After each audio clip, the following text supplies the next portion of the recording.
Hi, Realty and XT viewers. I'm your host, Kritika Singh Rawat, and in today's episode of Let's Talk Business, we have a remarkable guest with us.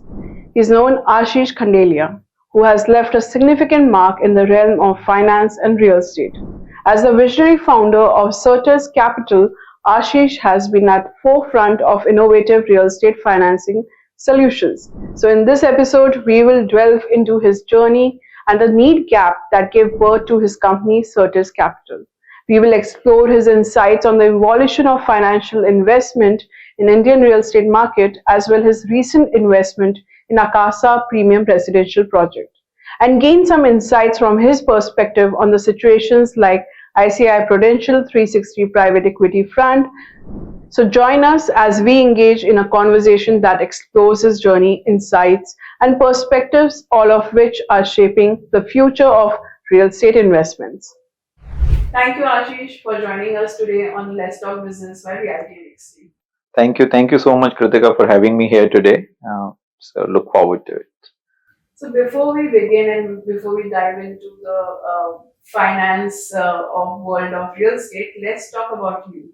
Let's begin to know about your journey, how and where the origin story of Certus Capital started, and what made you notice in the market the certain need or the gap that you thought this is where you want to begin the Certus Capital journey.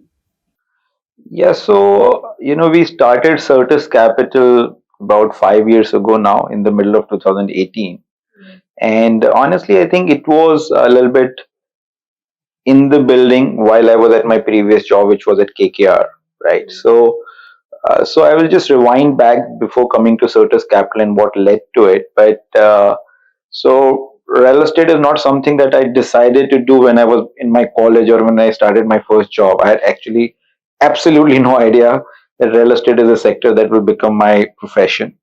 So I was just a finance professional. I'm a chartered accountant and a MBA from ISB by education, and after that, I just started as a generic investment banker with Ernst& Young, moving on to Kotak. This is way back in 2004, 2005.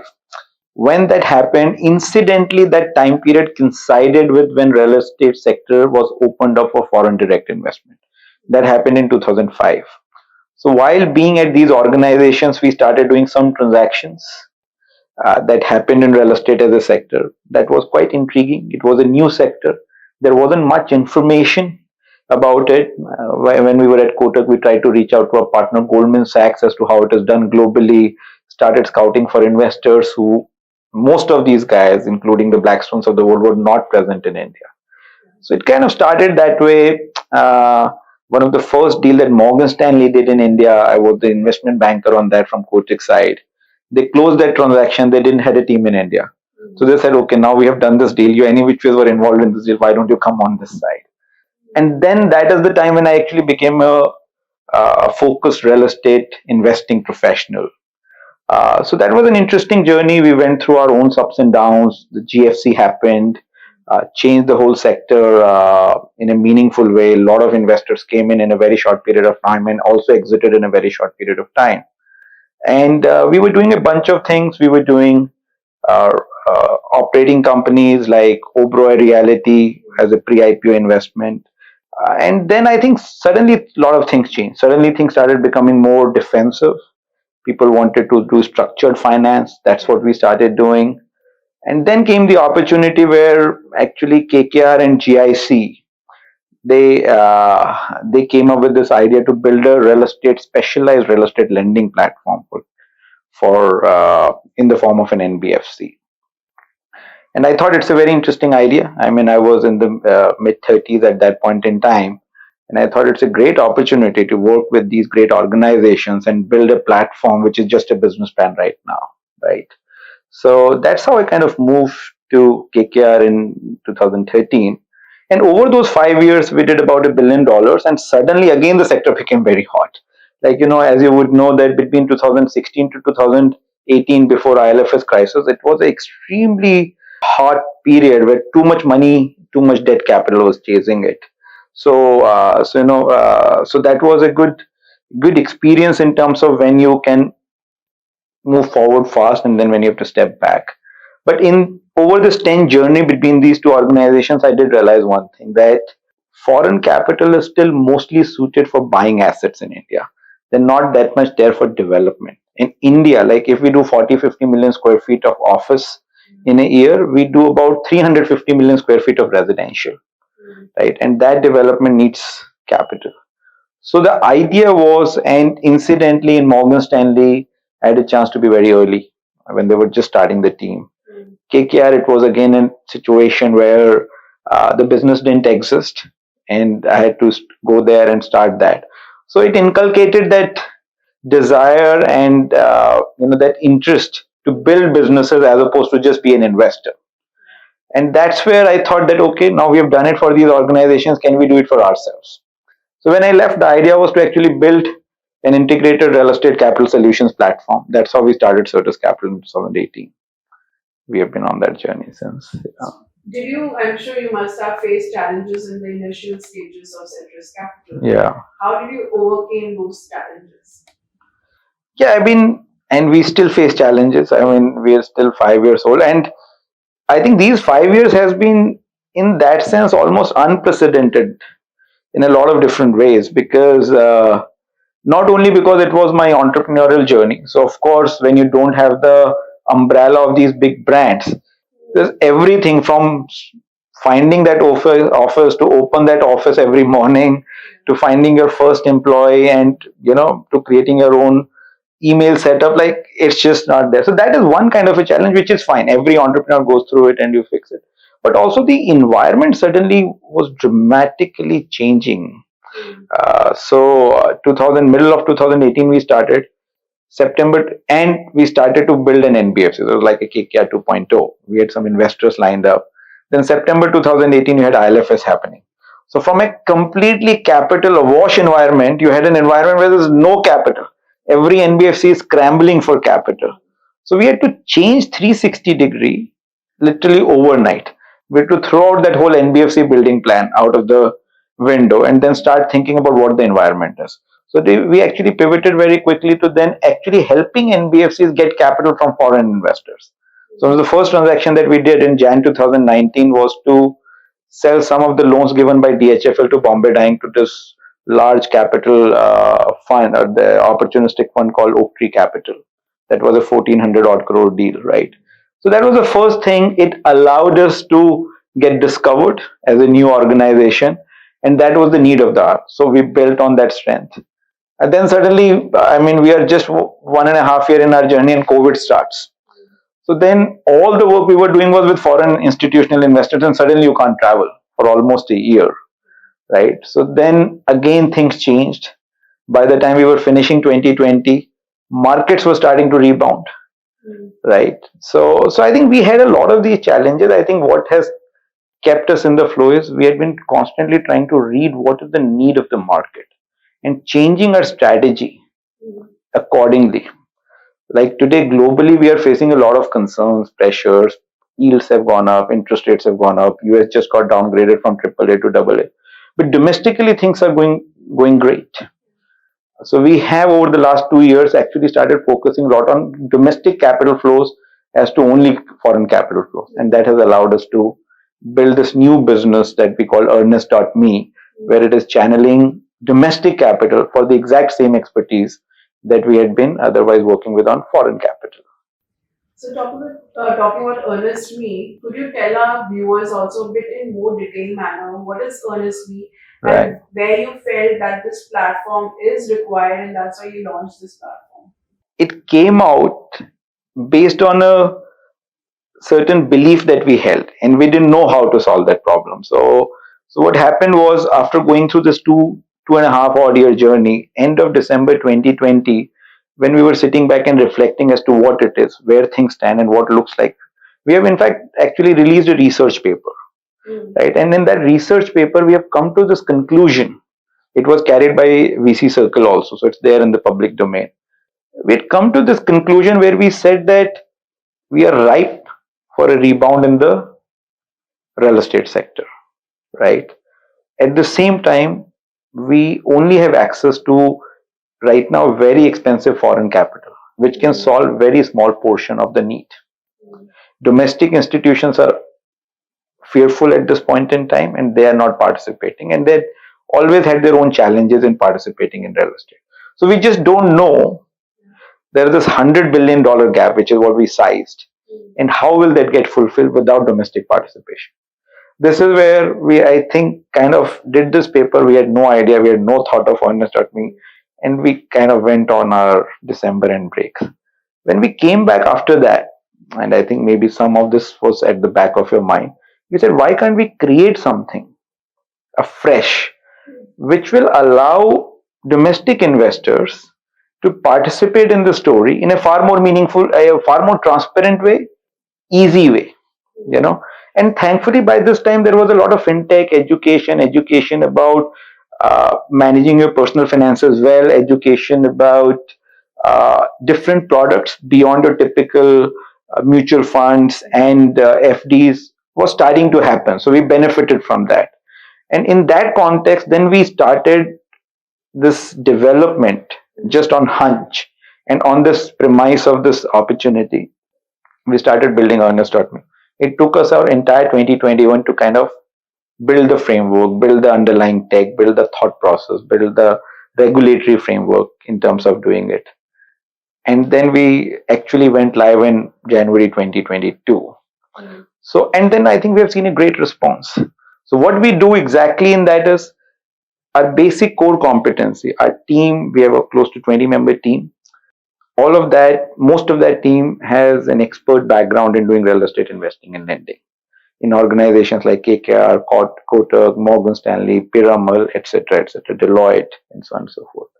So we exactly do what we are doing for our prior organizations, or even for the institutions. Like I gave you the Oaktree example. There are a few other. I mean, as a firm on a B2B side, we have advised foreign institutional investors to the tune of about $1 billion plus. That's the exact same expertise, exact same ecosystem we bring to certain transactions. These are secured debt transactions. We invest this money into real estate companies and projects, and we use our balance sheet to make that investment. Once that investment has been made, is when we allow these deals to become live on earnest.me.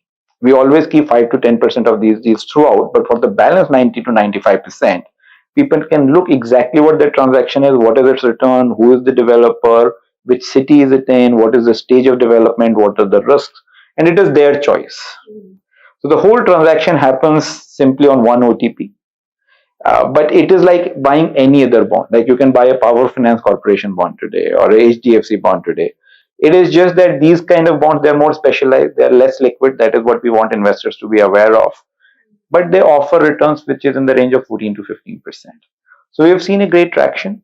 We manage it throughout the life cycle, and that's kind of what it is. So it's another investment avenue for you, for the investors to explore, and if they like, invest.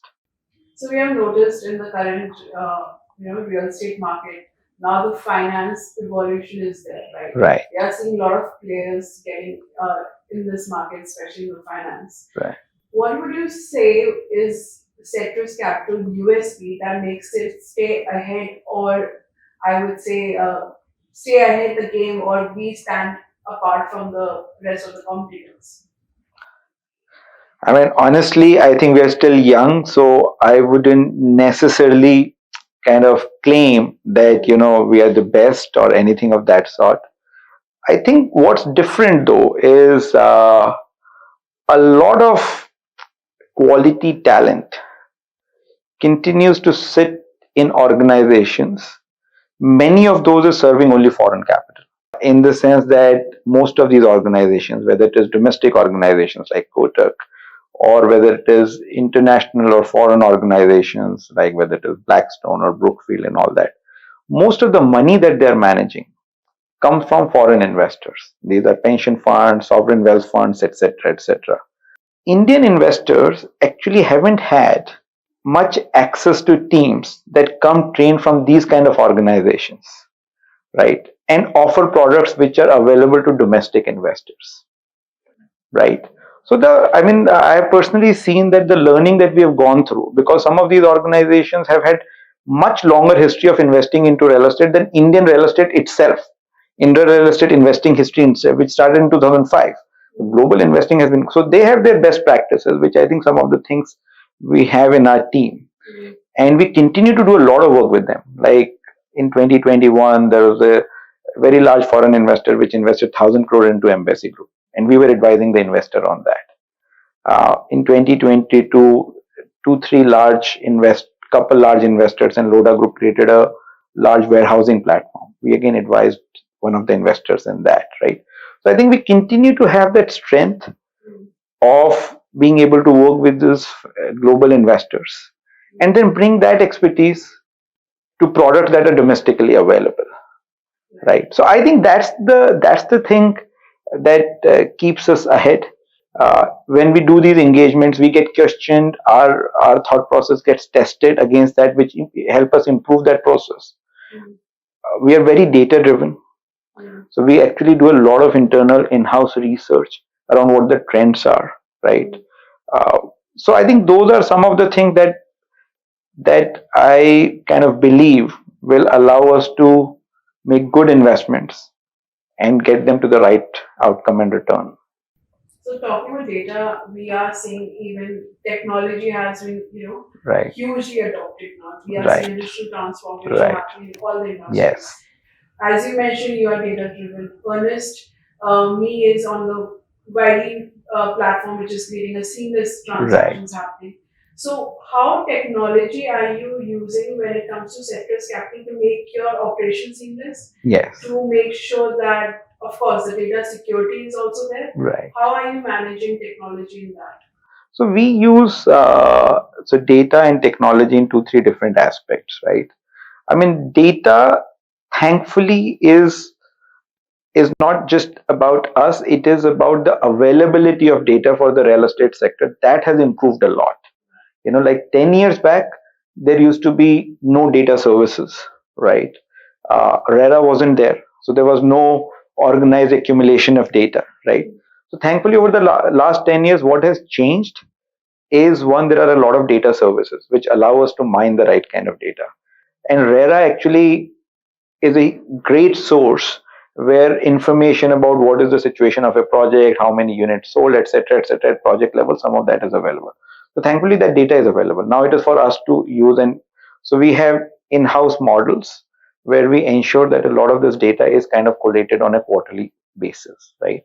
That honestly anybody can do. It's not that we have created some kind of proprietary tech to analyze that data. It just is that we are a data aware organization. So we collect it, we analyze it, we have teams that do that, and then they disseminate across the organization, right?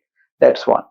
But when it came to earnest.me, so the whole idea was that this whole thing has to be very seamless and transparent. Today, the biggest complaints that you would hear of products that came out, people didn't know. I mean, they made a commitment, they didn't know where it went, what happened, what went wrong, and all that. So the whole idea was that, can we make it very transparent? So in that sense, we have created a technology or a base which allows us to present these things in a very seamless manner. The second thing that happens is just the whole process for an investor. In most alternative products, historically it has been cumbersome. Now, not only us, but a lot of other companies are also making it easier, but we are one of them. So the whole idea is that this whole process should be very easy for you. You should be able to log it on your mobile and do it. So the KYC is very simple. Looking at the information is very simple. Just one click will allow you to put in your request. Automatic forms will come to you. You will put in one OTP. You will get a signed transfer of paperwork, and then things just go right. And then whenever you want to look at what is happening, you have a whole dashboard where you know what is happening with your investment, what is happening with the underlying project. I think that's kind of, and there is a lot of work, like 2.5 years of work that has gone into in simplifying this and presenting it. So that's kind of what's. So your data, your interface of Earnest is quite user friendly. That I understood. Yeah. But as an investor, if I'm logging in, what kind of security are you providing for my data or for my particular portfolio? I would say, is there certain security measures that you have made sure that everyone's information, because as you mentioned, Yes. and give an example, now we are seeing a lot of products which are being launched. Right. Later we get to know the investor or the people, the customer base or database has been shared Right. to third parties. Right. Right. How do you make sure that this doesn't happen Right. in your particular firm? Right. So I think we have put safeguards on that because data accesses there to a very limited set of people within the team and all that stuff. And there are certain firewalls and all that our tech team has put in terms of so that an invasion cannot happen to a certain extent. And we are further improving on that, I must say, right? We also try and ensure that we are not taking too much. We don't take any personal or financial information and all that of our customers and all that, just the basic KYC information. So we only take information that is absolutely necessary from the perspective of executing these trades. So we don't unnecessarily create any info. We never sell anybody's data. Whatever is there is only for our own internal use. So I think those are some of the things that we're using. But I personally think we and industry in general still has a long way to go in terms of just making sure that these things keep becoming more and more robust. Also, lastly, based on your journey, I want to know when you started Certus Capital, having the right talent, right team is crucial, especially 100%. When you were talking about how you had to change overnight. Right. Having that kind of adaptability to the market trends or the market changes is required. Absolutely. So, what kind of approach did you go through when you were hiring or you were forming a team? What were the basic criteria for you that you made sure that it aligns with the vision of the Certus Capital? Right. Were there any particular I would say requirement or checklist for the team that you made sure that these people should join in my entrepreneurial journey? Yeah, no, I think team building is the most important thing, right? Is the most important thing. I have been lucky enough that I've been hiring teams since 2006. Because when I joined Morgan Stanley, I was just the second person to join in India. And the first person is actually my director of investments now, Sahil Shah, at Certus Capital, right? So, so we went through that process. In KKR, it was the same thing. I was hired, and then we built the whole team.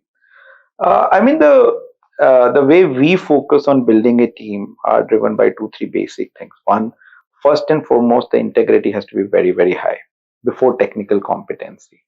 The second thing is, yes, we want people, it's an investing business, so you do need experience. So our team, I wouldn't say is very young. I think average age of our team will be having a work ex of about probably 14 to 15 years. Right. So we wanted to hire initially at least, and of course, as an organization it gets younger. But initially, you need people who have a lot of expertise. They've gone through 2-3 cycles. They've seen it, and they have lived through it, both in high investing cycles, low investing cycle, managing investment from entry to exit, and all of that stuff, right? And honestly, because I've spent almost 20 plus years in this thing, all our hiring has been entirely through reference. So a lot of people are people who have worked with, we had been part of teams together in the past, or these are people who came from references of people we have worked with. So to give you an example, Sahil, who is a director of investments, he and I were at Morgan Stanley together for 7 years. Vishal, who was a partner at Deloitte and joined us.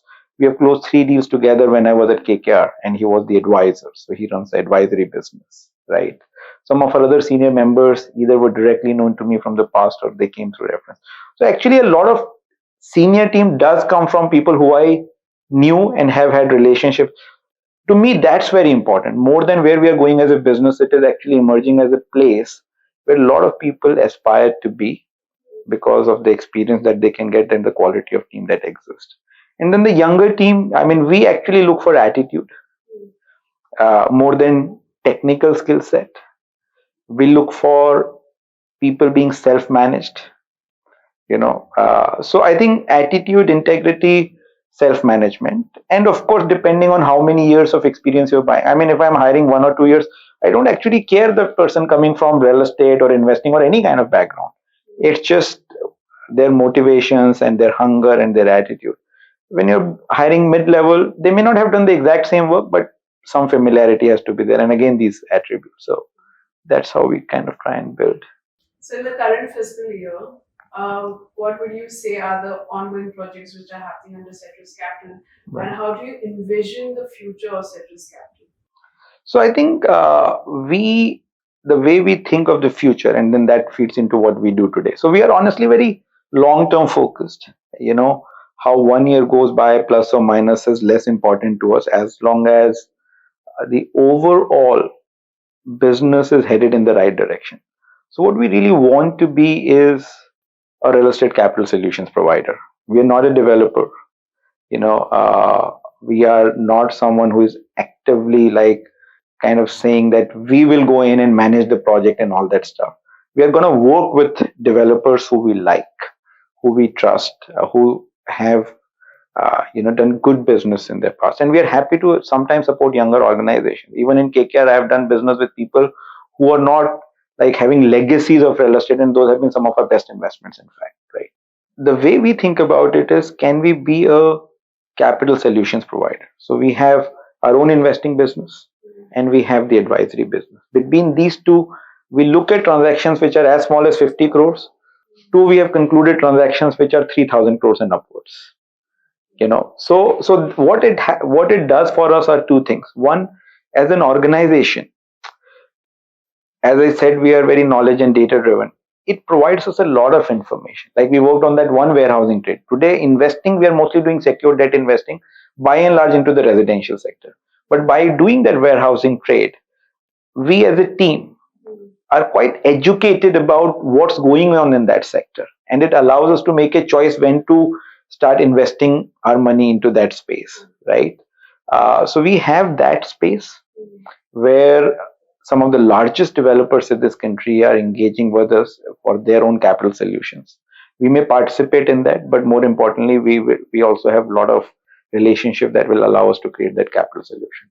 And on our own side, we choose the highest conviction themes, and that's what we are really bringing to the investors. Right now, that highest conviction theme is actually private credit into residential, and that's what we are doing, and that is what we are bringing through Earnest for now. And we may also do an AIF. That's kind of what we're contemplating. So as we go along, 4-5 years down the line, if a real estate company has a capital solution, is Certus Capital the first name that comes to their mind? I mean, that's what we want to be. And in that context, this year we are looking at doing maybe 700-800 crores through the Earnest platform, and maybe couple large transactions on the advisory side of a platform. So this is what's going on. Okay. So thank you for sharing your journey, and especially of how Certus Capital's origin story happened. Now let's shift our focus on the changing landscape of finance investment within real estate sector. Right. So as of now, the option seems limited. We have banks and we have your NBFC, Right. each having certain kind of restrictions. Right. And then we have AIF, which has a limited pool. So how do you perceive these dynamics evolving, and are there any innovative financing mechanism that you believe could bridge over these gaps in the sector? Right. So I think when you think of capital flows that happen into the real estate, I think broadly you can divide those capital flows into two categories. There are capital flows that has been happening towards acquisition of assets or supporting assets, right? Which is where your Brookfields, Blackstones, GICs of the world has been buying assets in India across the spectrum, whether it is office, whether it is retail to a certain extent, industrial warehouses. I think has been a massive theme over the last few years. Data centers is an emerging theme and all that. And I think this capital flow is fairly robust. A lot of capital is there, and it is mostly international, mostly global capital. And in this space, these guys participate very well, right? And now some of this has been also converted into REITs. We have now 4 REITs already. I mean, 3 on the office sector, and most recently on the retail sector, which is the first retail REIT. So that thing is also there, and a lot of domestic capital participation we are starting to see in REITs. So that's one part of the capital, which, to be honest, that we have no shortage of, which is a great thing. What it tells us is that global institutions see India as a long-term story and they're willing to buy and hold long-term real estate assets in this country. Then there is other part of the capital requirement, which is for building real estate, you know, and especially in India, you have probably about 50 million square feet of annual office absorption. You have probably 40 to 50 million square feet of industrial and warehousing absorption right now. Maybe I don't know 5-6 million square feet of retail, but you have almost 350 to 400 million square feet of residential, and that is all development, right? And there has been limited capital to support that. You know, the largest of developers like Oberoi's of the world, of course, are very well banked and very well capitalized, but it's a fragmented industry, right? So there the capital has been limited. In between, there was a time when NBFCs were extremely aggressive, and in fact, there were a lot of mistakes that were made both on the asset side and on the liability side. Investments that were not so great that happened, and also some of the NBFCs were highly leveraged because they were mostly home loan players and they stepped into development financing, and it causes issues.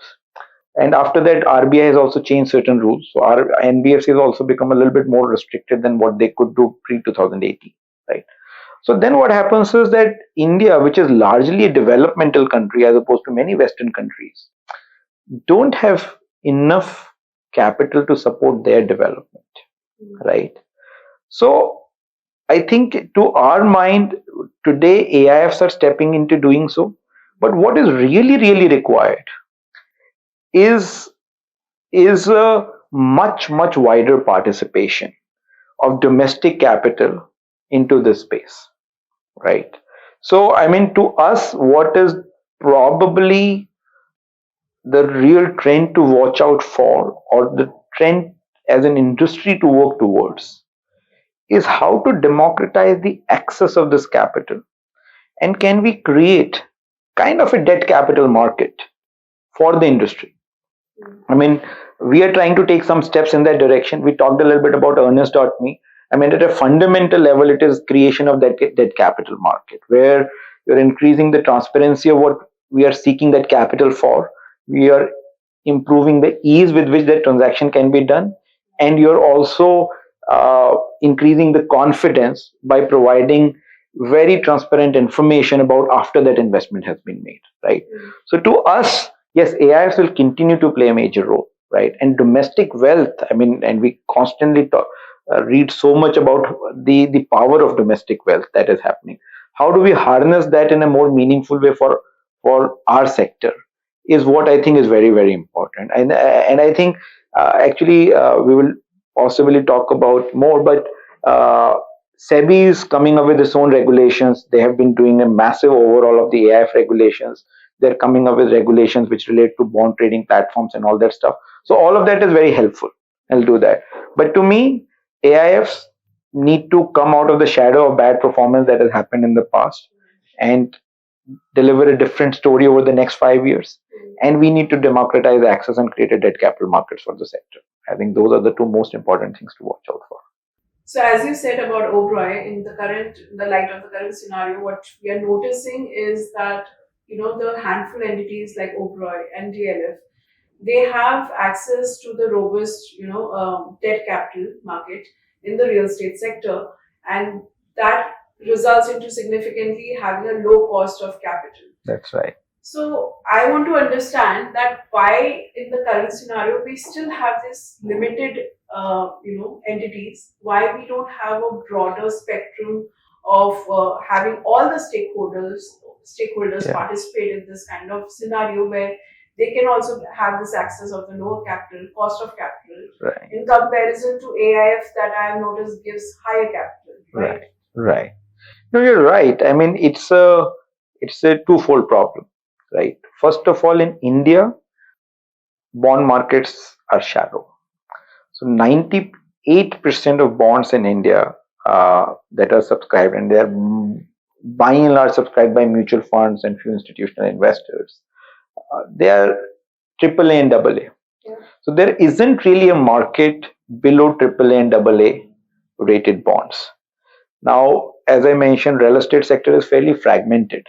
So many of these companies do not necessarily have that kind of a rating or can get that kind of a rating, right?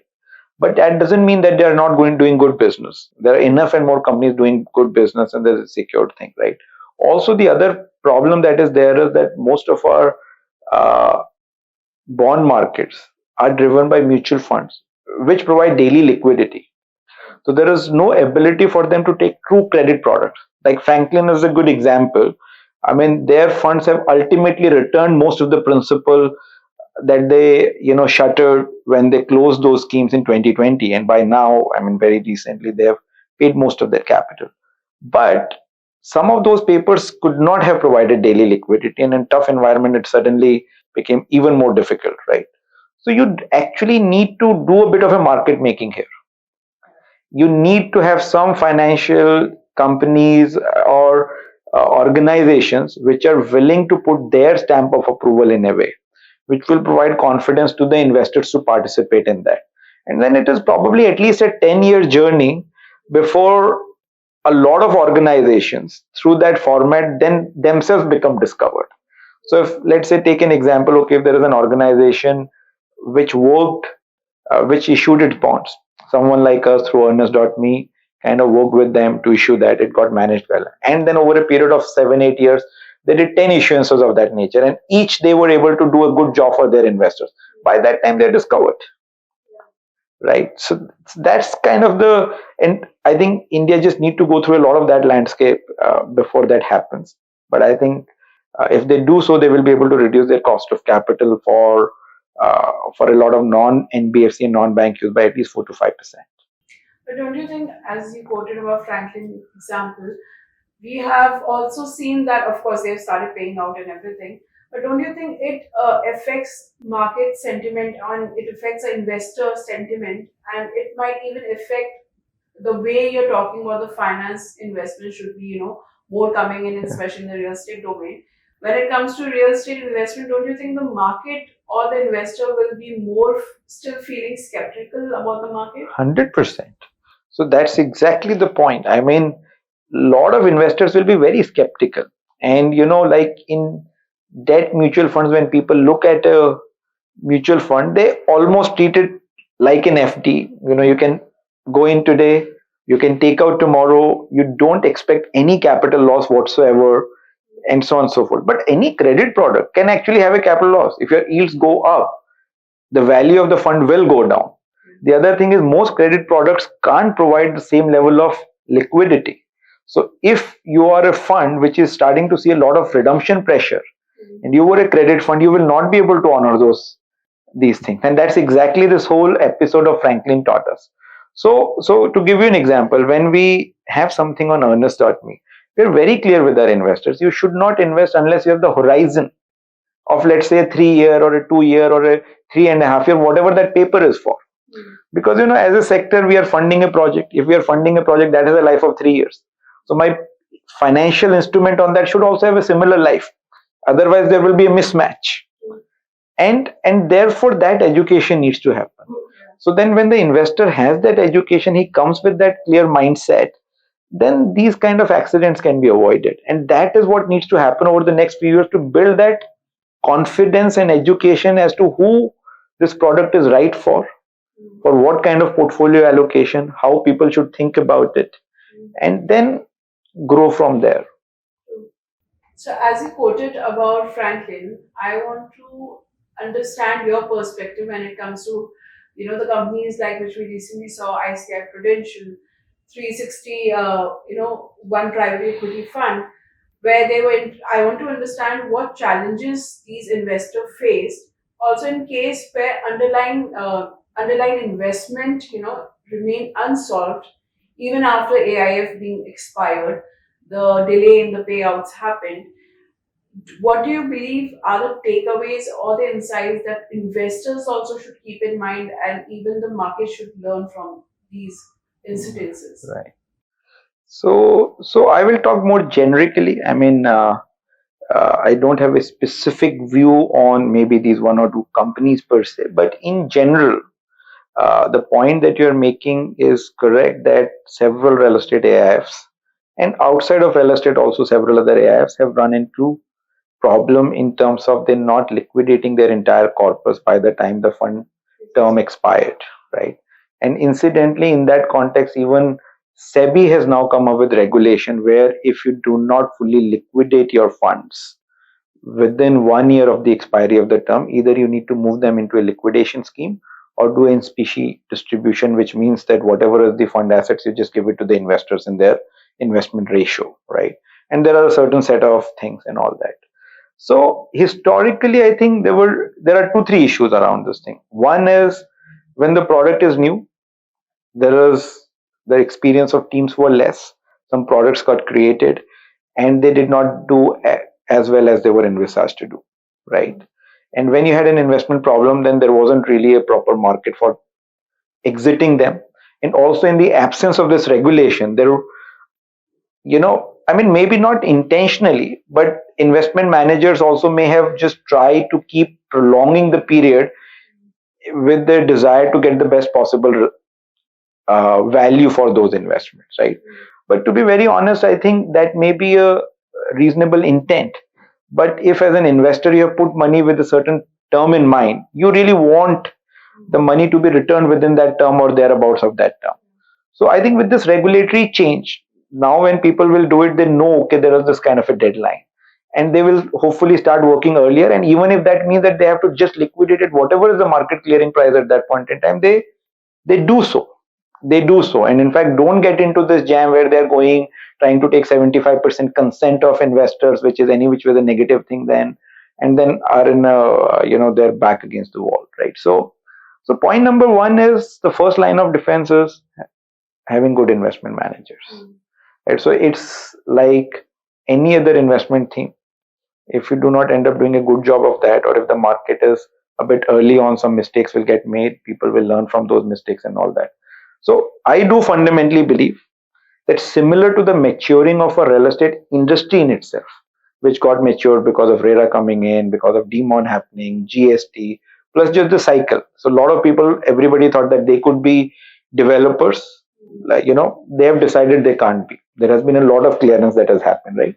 And industry has become a bit more mature. Same is happening with the investment management industry also for real estate. A lot of people who were in the space, many have decided you need real expertise for it. So either you're developing that expertise or you're vacating the space. So that consolidation is happening there also. Or new firms are coming, including ourselves, where people have done it for donkey's years and now they are using the same expertise to create a new experience. So I think that's really is what going to change. And AIF as a regime, which also came in 2012, now it has also completed over a decade.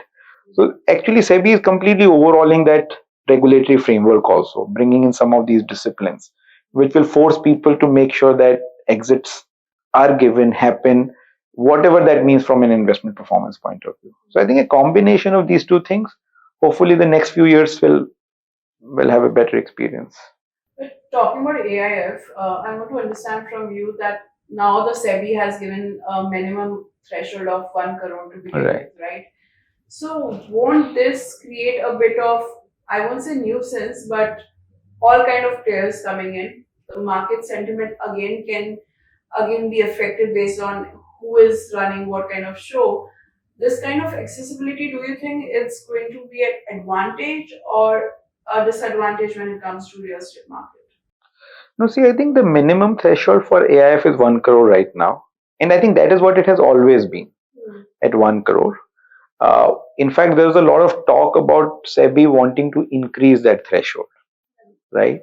And they've also come up with this concept of large value funds, which are extremely large value funds right now, where single investor has to be at least 70 crores and upwards. So I think in regulators' mind also, 1 crore is actually not a very high ceiling in today's context, right? And therefore, they are bringing in so much more regulation around AIFs, which wasn't the case earlier. So to my mind, it actually increases the regulatory burden on the manager. It will force more serious players to be in this field. Also, the industry, after seeing through the history, is likely to allocate money to people who are more credible, right? So to my mind, I'm not too worried about the quality of managers jumping in diluting. In fact, my personal feeling is it should improve from here on. Also, it has SEBI has aligned certain other practices which related to distribution of AIFs, right? Because originally, like you can pay any kind of fees, and all of that was upfront. Now SEBI has mandated how much fees distributors can charge upfront, and it has to be. So that also brings in a bit more discipline in terms of it not being a crazily profitable product to distribute, and therefore avoid some bit of mis-selling. True. And currently, how we are, you pointed out, the financial crisis which we are seeing, Right. or I would say the economy, how it's going for countries like US and UK. I want to know from your expert view, when we see in global countries these kind of scenarios happening, does it affect Certus Capital investors in a way, or do you keep that in mind what is happening in other countries and you uh, change the scenario accordingly, keeping in mind how it needs to adapt to what is happening in global market? So, see, I think that's a good question. I mean, what happens globally certainly has an impact on how capital flows happen to India, right? There's no doubt about it, right? So, if the yields globally has gone up, right, India actually needs to provide a premium over the yields that are available in the US and let's say Europe and so on and so forth, right? So, if the yields there have gone up, they can actually make good return in their home country, so they start demanding more from India, or Indian transactions at similar yields look less attractive, right? So it regulates the flow, or it reduces the flow to that extent, and we've seen that happening.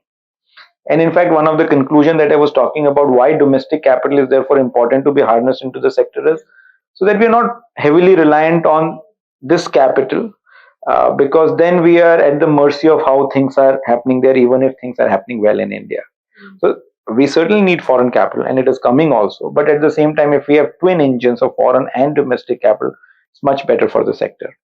We at Certus Capital for sure uh, are quite watchful of that. The very reason of creating Earnest.me was the recognition of the fact that just this foreign capital will not provide us all the solutions that the sector may need, right?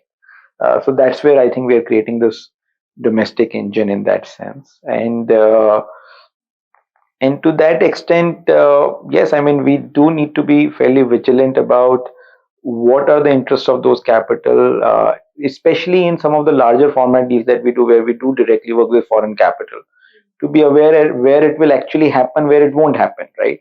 Because if we keep chasing something which is just very difficult to happen, then it will waste the time of the companies wanting that capital or the solution that they're looking for. We need to be vigilant, but at the same time, we need to keep trying and creating as much domestic solutions as are possibly there. So government bringing in RERA had, of course, helped the market in Yes. terms of not just boost or even regulating the market and helping the consumers, Indian home buyers. And when it comes to finance investment, we have seen now SEBI is also learning and evolving and creating good, compliance and regulations to make sure uh, things are going in the right direction.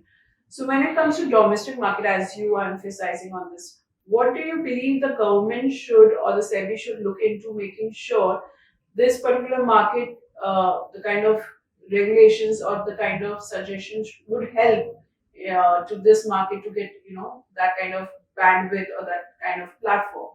Right. So I think I must say there is a lot that is already kind of going on. So you have to give credit to our regulators that at some level, and over the last 4 or 5 years, there's an enormous amount of financial innovation going on, especially led by fintechs and all that stuff, and a lot of products that were not available to general public. They were only in the purview of ultra HNIs, or wealth managed clients, are starting to come to a more retail kind of investor base.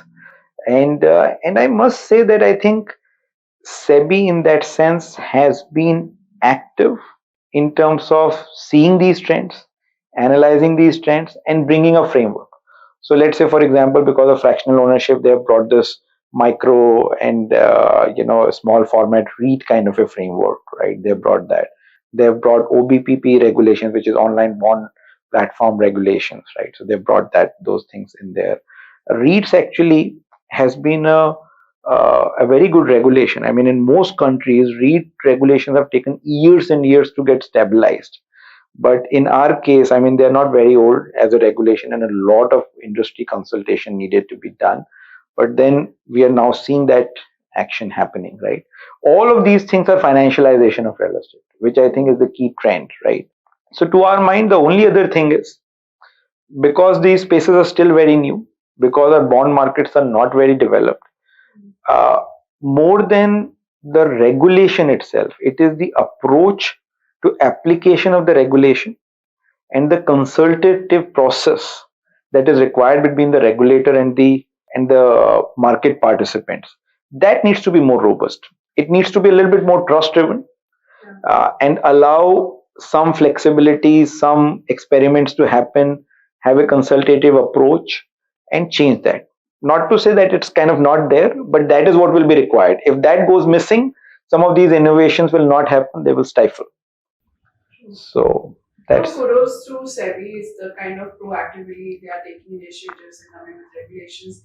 Recently, they pointed out how fintech influencers should be Yes. regularized, and they're still Right. working on that, Right. which is very important. And my Right. question to you on this line is: we are seeing youngsters, Right. following this social media, Instagram and YouTube, Right. and following these certain influencers and doing their kind of bets or the investment based on Right. what these Right. particular fintech influencers are saying. Right. And slowly we might even see in real estate, there be Right. young influencers coming in suggesting, you Right. need to not put money in this particular project, or you need not to invest in REIT or something like this.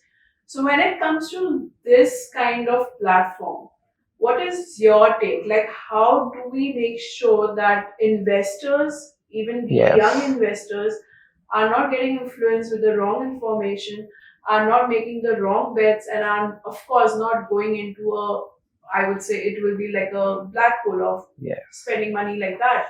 Yeah. What is your take on this? No, I think that's a very relevant point again, and that's where I think the biggest trap lies. And so really, you have mature products like mutual funds, FDs, and all that. Even in those, I think people need to apply some judgment. Okay, which is a good fund house? There are some more reputed fund houses. Even with FDs, we have seen problems.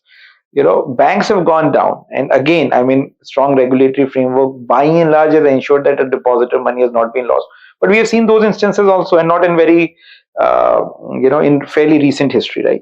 So at some level, if you are an investor, you got to educate yourself. Like SEBI is there and regulators are there to do their job, but you have to educate yourself to a certain extent. That's point number one. Point number two is, when it comes to newer products, right, or newer spaces, our space is also a new space, especially, right? I think the most important thing are two. One is, and this is what I personally do, like, if I'm myself not an expert in an area, but that interests me from an investing point of view, I really want to look at what is the team behind it. How experienced is that team? Is that a uh, well created team with a lot of experience? They've gone through the cycles, this, that, etc. Right? At the end of the day, that's very important. And the second thing is, what is the alignment? Right? Is this just a recommendation platform? Is there own money involved? What is it? Right? So, or if it is still only a recommendation based platform, then what is the history? Like, whosoever is doing that, for that person, his own reputation has to be very, very important, and he must be in that kind of a business for many years and all that stuff. So I think investing, there is no shortcut. You've got to look at these two, three things. Don't get carried away with the savviness of the interface, and that is hygiene to my view, right? The real thing lies under the hood. So I think those are the key things that people should look at, and these regulatory frameworks will also ensure that there are certain safeguards that are there anyways. So, your recent investment in Akasa Premium Residential Project, I want to know what kind of checklist first comes in your mind when you're approaching these kind of projects? Right. And how did you finalize to invest in this particular project? Right. Yeah, so it's like pretty much the same playbook that we kind of use. So I think there are two, three basic guardrails that we always use.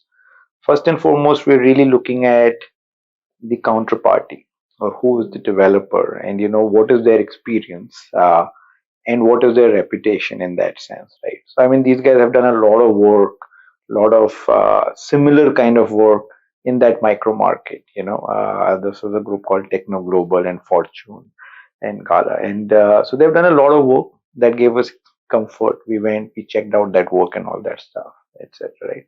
So that all checks out, right? Mm. The bulk of our work is actually doing fairly deep dive into what the approvals are, what the permits are, what the market is, what is the expected cash flow that this project is going to generate vis-a-vis our investment. Do we have substantial covers on it, etc.? So this is very standard. There's nothing rocket science in terms of what needs to be done. But yes, the thoroughness with which it needs to be done is what differentiates a good investment from a bad investment, right?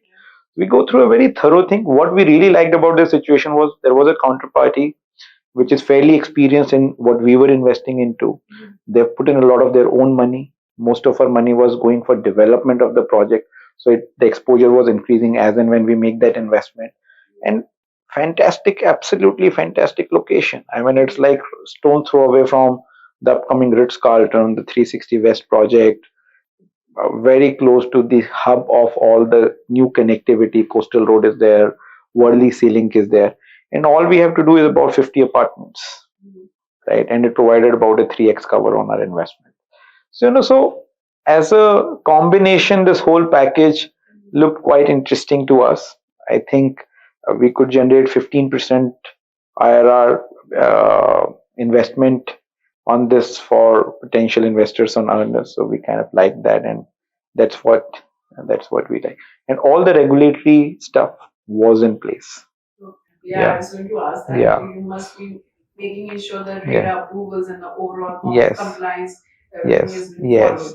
Yes. So I want to know, when it comes to such investment, how are you making, micromanaging this investment? How are you making sure the investment is going in the right direction? That's right. Actually, so again, I mean, so all these investments come with a fair amount of control and ongoing monitoring.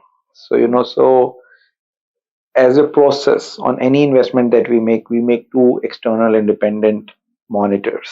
One on the technical side, that is looking through building permits, construction, timeliness of that construction, money being taken from the project is being used to construct the project and all that stuff. So that's an ongoing exercise. And some of the industry leading monitors are the ones that we use.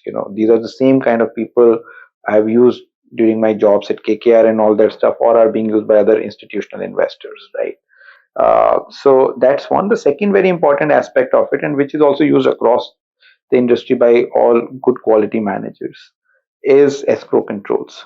So all the money gets channeled through escrow controls, not only RERA, but beyond RERA, whatever releases happens from RERA controlled accounts also happen into other escrow accounts. And from there also, whatever flows down further happens through certain bill approval process, right? Ultimately, all of that is managed by the trustee, but our team basically works with the trustee to ensure that, that support is being provided in that sense. So again, I mean, I must say, while it sounds all easy, it's more than what we do. Then this years and years of experience of doing the exact same thing over and over and over again, that has actually helped us hone our own techniques. And it's really, I mean, the thing is that if you perceive a problem, you need to be able to identify that problem at least 1 year in advance, because then it takes that much of time to ensure that that problem does not derail your investment. And then you start working with the counterparty. Ultimately, we are in one way on the same side. He also wants that project to succeed, we also want that project to succeed, and everybody has a happy ending in that sense, right? So that's what we are working towards. And I must say that in most cases, if there is a problem that we identify, we are able to work with our counterparties and borrowers to make sure it does not snowball into a problem that's unmanageable. And that has been the reason even some of our historical investments, which were done in a much more worse vintage, where the sector was actually not doing well, residential sales were not good, and capital supply was so much that you were not getting that good risk reward. Today, actually, we're in a completely opposite environment. So that is the first line of defense in any ways. Where 2023 we sold about some 3.8 lakh apartments, which is up from some 2.5 lakh apartments in 2022, which was still a very, very good year. So we have that benefit of a robust cycle and low capital availability, which allows us to have better risk reward. And then we apply all of these principles. But doesn't this monitoring and micromanaging and all of this, doesn't it miff developers? It doesn't. Honestly, there also the point is, so first of all, at least we are very clear. We are not there to run their business. They know their business best, right? We are not experts at selling. We are not experts at development. Yes, we have all the agencies who have a lot of expertise in that, but they are there to monitor in that sense. So, incidentally, a lot of seasoned developers, they just understand it. They get it. They know this is the cost of having capital, and idea is to not make it a painful process. Just make it a simple streamlined process, and for the most part it just works. So yes, initially when all these things started several years back, it was cumbersome to implement. There were concerns, issues. As investors, we all evolved to understand what's practical, what's not, or how to enforce and implement these monitoring frameworks without actually causing business harm. No, why I'm asking this because when I spoke to a few developers to gain an insight on what is their take when it comes to AIF companies and other companies, they got miffed because of the fact where the companies, investors are telling us, you need to change the website. The website doesn't look that great. It's not gonna get a lot of people coming to the brand. Then they're changing the contractors, then they're bringing their own mandate business agency. But the micro controlling part of all of that is, of course, not setting down good with the developer. They feel like I'm not the developer anymore. It's the investment company or the AIF company or any companies that are putting the working capital. It makes them feel that they are just being the puppet and now they have to just go whatever they say. So, and I agree with, in the sense, see, if you honestly think about it, there are two kinds of investments. Am I an equity investor or am I a debt investor? Actually, if I'm a debt investor, I'm not even getting paid to do all of that work, right? I am getting paid to make a good investment. I am actually not getting paid to run a development project. And if I partnered with someone who is competent to run the development project, I should not be required to do so. So to my mind, and that has to be an exception rather than your base case. If something has gone wrong, we should absolutely have the ability, and those rights we do retain, to jump in, change contractor, do XYZ and all of that. But that is only when things have gone wrong. Otherwise, I made a bad selection of partner in the first place. So to us, that's very important. Yes, if I'm actually in it, to give all kudos to Swami Fund, they actually had a mandate to revive projects. And they will be required to do exactly that, because when they are stepping in, these are stuck projects which they are required to revive. So they will have to change the contractor, they will have to change the selling agents, and that's their mandate. But our mandate is very clear. We are not taking anything on earnest where he is a stuck guy or he is not performing or there's a problem. We are not trying to do that. So when I'm not trying to do that, I should not be required to micromanage. I should only be required to monitor. So, some of those cases could actually be cases where the DNA of the firm is to go into more stressed projects, and then they may want to do that. Or it could be situations where things started well, but then they went south and they wanted to do that. So, but I personally don't subscribe to that ideology that the moment we invest, we start running the show, because that's not my job. I've been hearing this particular part a lot, because this is not going well. Right. With, Of course, the smaller developers who are stuck, it's not going well. Yeah, and I will give you an example from my KKR days. Okay, earnest business is relatively new. We started last year. But in KKR also, investment that I personally led was almost $700 million there. I don't think there was one project, right, where we necessarily had to go to that point of really trying to run the development. At the very fact, and there were one or two projects where sales were slow. So then we actually actively work with the developer. Okay, what could be the idea? There could be some exchange idea that we brought in, all that stuff, and in consultation with them. So, I mean, honestly, we will do everything that is required to be done to protect our investment if something is not working. I must say that. But at the same time, if we are required to do that, my personal view is we have gone wrong at the outset in selecting the right partner. Lastly, I want to know, and it's just a hypothetical question, where you're making an investment in such residential properties or in such market, you have spoken about the checklist when you do the thorough research, making sure the compliance radar, everything is followed. But still, if the project gets stuck or if still there's a problem, what kind of exit strategies you make sure that your investors or your stakeholders are not getting affected much in it, Right. and you can make a smooth exit from that project? So yeah, so I think so in general, when you're making an investment only, you've got to provide room for markets to change.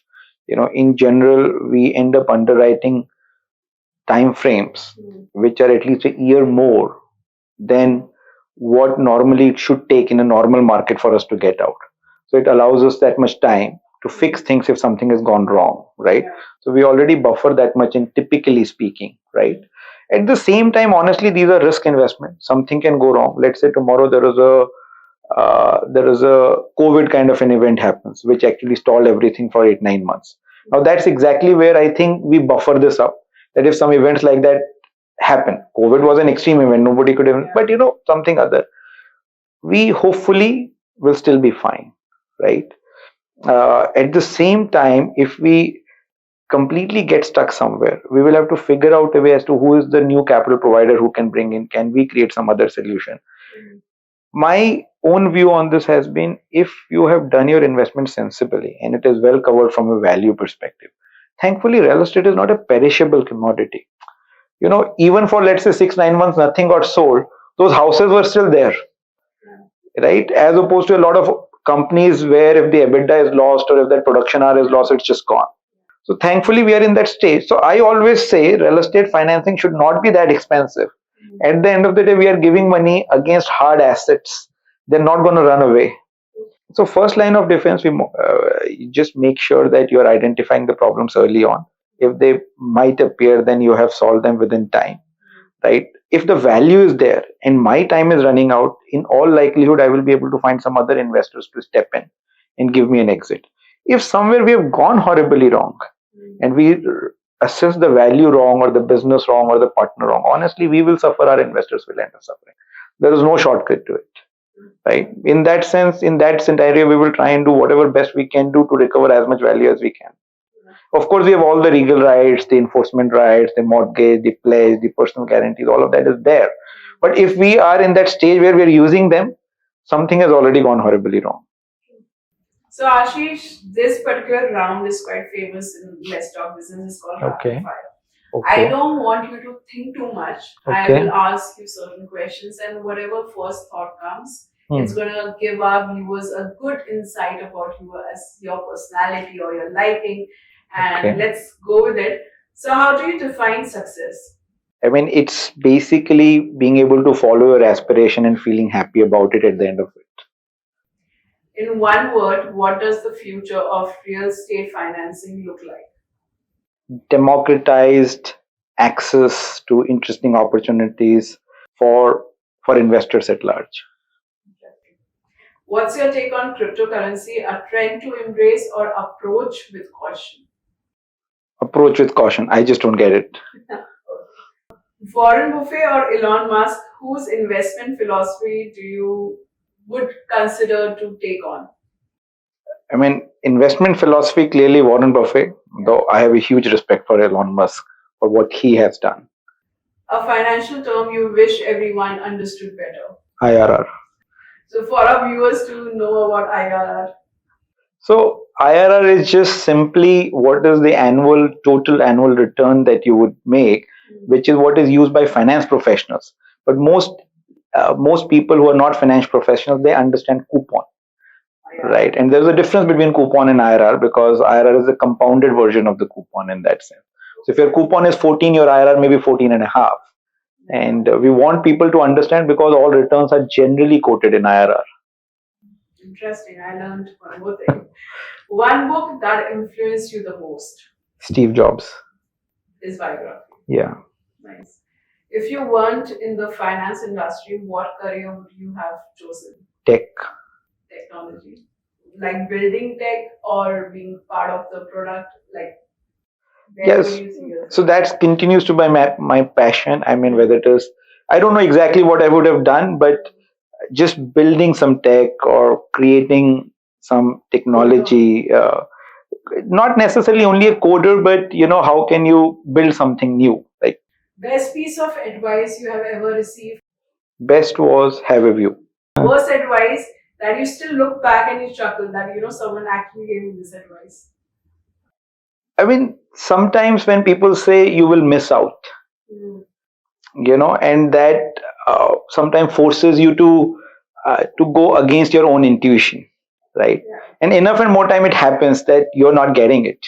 You're going to miss out on it, right? And I am sure sometimes I would have even fallen for that advice, but that's when I realized, you have made a mistake, right? Favorite way to unwind after a busy day? One is simply watching TV. Right, that's one way. Or sometimes if there is an interesting book going on, then reading that. And what motivates you to push yourself through the challenges you face? So it's just so I have always been very driven by being able to, more than real estate is my core expertise, but what drives me is, can you create something? And so that's what drives. So even at Certus Capital or Earnest, I mean, it's really that, can we completely change the way this sector is getting financed, bring a new way of doing that what keeps us going. And as long as we keep getting market validation for that, right, that keeps us going. It's not the profits. Yeah, of course we need enough money to keep running, but it's like the market validation and the challenge to create some new way of doing things.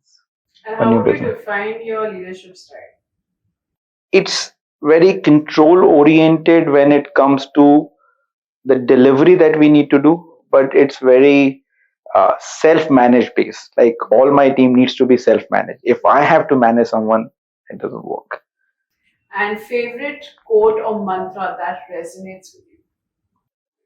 So one of the favorite quotes that I do apply in my business, it is, you don't make money by buying good things, but by buying things well. It's very, very relevant to our business. So I've applied that consistently, which is, your investments may not necessarily look very shiny, but they need to make money. I mean, so that I think is there. And one of the other, it's not a quote, but it's a learning that I picked up at KKR. And they really used to say, your work begins the day you close a deal. In most cases, we celebrate the closure of a deal, and that makes the headline. But for an investing professional, that's just the start of a journey. So I think that's very, very important for investing professionals to understand. That's interesting. So tell me your guilty pleasure. It can be even, we expect the financial gurus or experts like you in the investment to be very safeguard with the money. But when it comes to your guilty pleasure, where do you spend the most? I mean, I absolutely go berserk when we travel. So we don't want to look at the cost when you're traveling, because you just feel that, okay, I mean, that's the time you're taking away for yourself. So maybe that good experiences. So quickly tell me, the real estate financing scene is shifting. So banks, NBFC or AIF, which one wins your support in the game of real estate finance today? Today I would put my money on debt capital markets. I knew you would say that. So what do you enjoy most about, what do you enjoy the most about being an entrepreneur? Actually, there is a lot about being an entrepreneur that's just slog, I must say. But what's most, I don't know if it is enjoyable is necessarily the right word, but what is satisfying is you don't have a box. So if you have a thought and if you have a vision and you're willing to work very hard towards it, entrepreneurship give you that leeway to pursue it. And I think that's in a way the most satisfying or the enjoyable part. Honestly, if you want to be an entrepreneur, you should be totally okay to hang yourself out there to fail. And you can't be disturbed by that potential outcome. So you need to be able to enjoy that journey, and you need to be able to enjoy that freedom of wanting to try what you want to try. I think entrepreneurship is about that, in my view. Success and failure will be determined not only by you, but thousands of other factors also. So, any hobbies or passion out of work, outside your work? So what I enjoy most is travel. I used to love photography, but for last 10 years, it's like not happening. Okay. And I really enjoy reading about people and companies. So biography not only of people, but also of companies. Nice. Yeah. One misconception people often have about entrepreneurs. I am not 100% sure, but this is my gut feeling. A lot of people think that entrepreneurs are there because they want to make wealth or want to make money. I think that is one outcome, but honestly, if wealth is your only ambition, I don't think you'll be a great entrepreneur, because what it takes to get to that point, there are so many tests you will fail in between, that unless you have that real desire to build a company, build a business, build whatever you're trying to do, you'll not get there. There are no shortcuts. Absolutely no. True. So, what's the most rewarding aspect of your journey with Certus Capital? I think what I like the most is the way brand is being conceived in the market and the talent pool that we are getting. Because to my mind, if you can have an organization where good quality people are interested in joining, that's your first test, because those guys probably know the market, probably know many companies within that ecosystem, and if they're willing to come to you, that's the test. So to me, that's very important. So finally, I want to ask you, reflecting on your journey pre-Certus Capital, Right. and the path you have taken, what advice would you extend to aspiring entrepreneurs seeking to translate their ideas into an impactful ventures? So my first point there is, don't do it unless you truly want to be an entrepreneur. Right? I mean, a lot of people I have come across to say, this job I am not loving, so I will try something on that. You should try something because you want to do that, not because you don't want to do what you're doing today. That you must put that self to your test. And if you don't want to be an entrepreneur, then find another job that you like. That, I think, is point number one. Point number, the other advice is, it is going to be harder than you imagine. It is going to take longer than you would have planned for. And I think whatever you may have thought at the beginning, 90% of that will change as you build. So be ready for that ambiguity and be ready for that amorphousness of this whole journey. So there's also a thing where youngsters feel that finance, watching a lot of finance movies, it's a glamorous job. What is your take on that? So see, finance, and especially in the West, even more so in India, has been considered a glamorous job. But I think the new crop of youngsters actually are a lot more focused on work-life balance. They have more awareness. They have varied interests and all that stuff. So I am not sure, but yes, finance jobs were always portrayed like 80 to 90-hour weeks, crazy salaries, crazy lifestyle. Like your Wolf of Wall Street. I mean, you see it personifies things that way, and to a certain extent, it used to be like that. A lot of that, larger than life kind of behaviors have been curtailed over a period of time, but the slog remains. So you decide whether it's for you or not. Thank you so much, Ashish, for joining us today. It was a pleasure meeting you and learning a lot about you and your journey. Thank you so much, Kritika. I think it was a very insightful discussion. Thanks for asking all the incisive questions. I enjoyed it.